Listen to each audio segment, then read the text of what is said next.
Mummy, आपने जैसा कहा था हमने वैसा ही किया, लेकिन देखिए ना, विवेक का हाल तो वैसा का वैसा ही है। घर में ना सुबह का नाश्ता बनता है और ना खाना।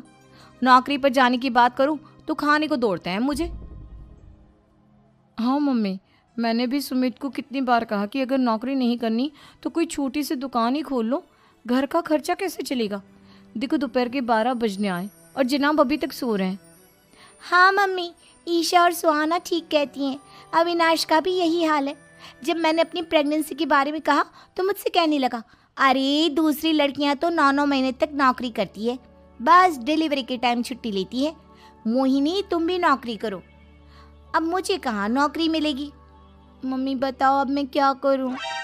हे भगवान, क्या सोचकर घर जमाई दामाद लाई थी मैं कि मेरी बेटियां मेरे पास रहेंगी और खुश रहेंगी, लेकिन इन आलसी दामादों ने तो हमारी जिंदगी को भी प्रॉब्लम में डाल दिया है। मैं तो कहती हूँ मम्मी, हम लोग वापस अपनी जॉब पर जाना शुरू कर देते हैं। बता देते हैं इन लोगों को कि हमने प्रेगनेंसी का बहाना किया है। नहीं नहीं बेटा, ऐसी गलती भी मत करना। अगर तुमने ऐसा किया तो इन तीनों की आदत और ख़राब हो जाएगी। अरे आज नहीं तो कल कभी तो तुम प्रेग्नेंट होगी, तब वापस यही प्रॉब्लम आएगी। तब क्या करोगी तुम तीनों? हाँ मम्मी, आपकी बात तो बिल्कुल सही है। इन लोगों को तो सुधारना ही पड़ेगा। लेकिन कैसे? अपने बच्चों के आने की खबर सुनकर भी इन लोगों पर कोई असर नहीं हो रहा। पैसे कमाने के लिए घर से बाहर निकलना ही नहीं चाहते ये तीनों। अब मेरे दिमाग में एक प्लान आया है। तुम तीनों चिंता मत करो, उन तीनों को बुलाओ, फिर मैं बात करती हूँ। थोड़ी देर बाद कावेरी जी अपने तीनों दामादों को सामने बुलाकर अपनी बात कहना शुरू करती हैं। अविनाश, सुमित और विवेक, देखो बेटा, मैं ना तुम तीनों से बड़ा प्यार करती हूँ, इसीलिए तो तुम्हें घर जमाई बना कर रखा है मैंने। अरे मम्मी जी, सीधे सीधे कहिए ना, क्या बात है? प्यार तो हम भी आपको बहुत करते हैं। अरे मम्मी जी, आपकी इज्जत भी बहुत करते हैं। अरे भाई, आपके जैसी सास और कमाने वाली बीवी सबको मिलती है क्या? हाँ मम्मी, विवेक और सुमित ठीक कह रहे हैं। आपकी बेटी से शादी करके मेरी तो ज़िंदगी ही अच्छी हो गई है। जानती हूँ मैं, और ये भी जानती हूँ कि तुम तीनों अपने अपनी बीवियों से बहुत प्यार करते हो। बेटा, बात ऐसी है कि हमारे कुल गुरु ने कहा है कि प्रेग्नेंट होने के बाद मेरी तीनों बेटियां शुरू के 4 महीने हमारे गांव में जाकर रहेगी, जहां मेरे चाचा जी रहते हैं। अरे लेकिन क्यों मम्मी, गांव में जाकर रहने की क्या ज़रूरत है इन तीनों को?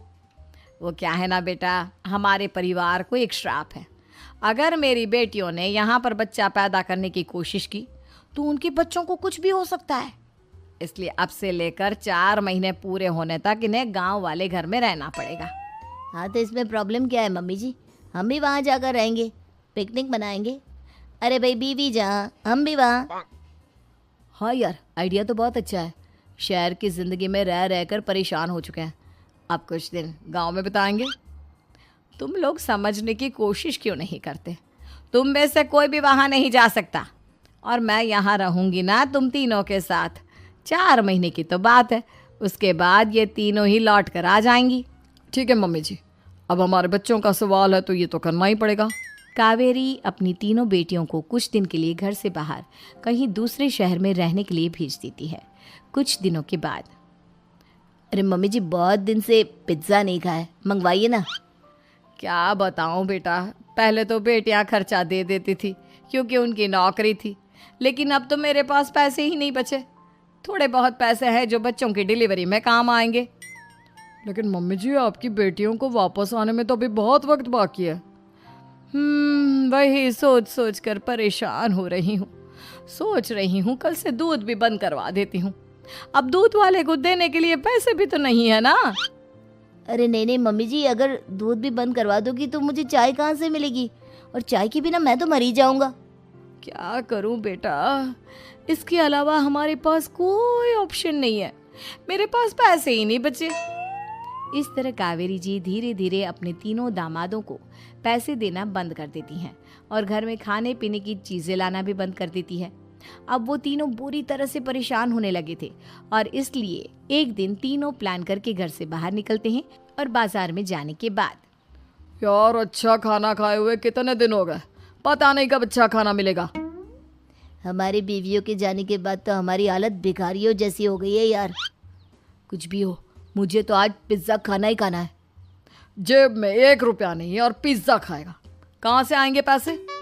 अरे देख वहाँ सामने बोर्ड पर क्या लिखा हुआ है, कंप्यूटर पर काम करने के लिए एक आदमी की आवश्यकता है। भाई मैं तो जा रहा हूँ, काम करूँगा और शाम तक पैसे लाकर आराम से पिज्ज़ा खाऊंगा। जा जा, तुझे कोई काम नहीं देने वाला, हम तो घर जा रहे हैं। चल भाई सुमित। सुमित और अविनाश वहाँ से चले जाते हैं और विवेक उस कंप्यूटर शॉप पर सारा दिन काम करके 5,000 रुपये कमा कर घर लौट कर आता है और अपने खाने के लिए अच्छी अच्छी चीज़ें भी लेकर आता है। ये देखकर विवेक और सुमित के दिल में भी कुछ पैसे कमाने की इच्छा जागती है। अरे सुबह सुबह कहाँ चल दी है तुम? मम्मी जी एक बहुत अच्छी जगह मिली है, कंप्यूटर पर काम करने के 5,000 मिले थे कल मुझे। अगर रोज़ काम करूँगा तो पूरे 40,000 की तनख्वाह। अरे वाह, ये तो बहुत अच्छी बात है दामाद जी, आपको जाना ही चाहिए। सुमित और अविनाश विवेक को इस तरह तरक्की करते देखकर परेशान हो जाते हैं और वो दोनों भी काम की तलाश में निकल पड़ते हैं। धीरे धीरे उन दोनों को भी काम मिल जाता है। अब कावेरी के तीनों दामाद छोटी मोटी नौकरी करके अच्छा पैसा कमाने लगे थे। एक दिन कावेरी उन्हें अपने पास बुलाती है। अरे वाह, विवेक 40,000 कमा लेता है, अविनाश 60,000 और सुमित तुम भी 40,000 के आसपास कमा ही लेते हो। कुल मिलाकर तुम अच्छे खासे पैसे कमा रहे हो बेटा।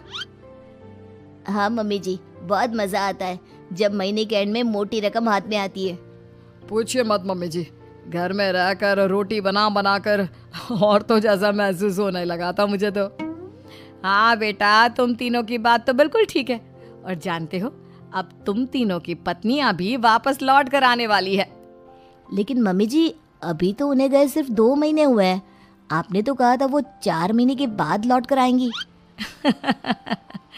ऐसा कुछ नहीं है बेटा, मैं सिर्फ तुम तीनों को सबक सिखाना चाहती थी कि आदमी घर में बैठकर बीवी की कमाई खाता हुआ अच्छा नहीं लगता।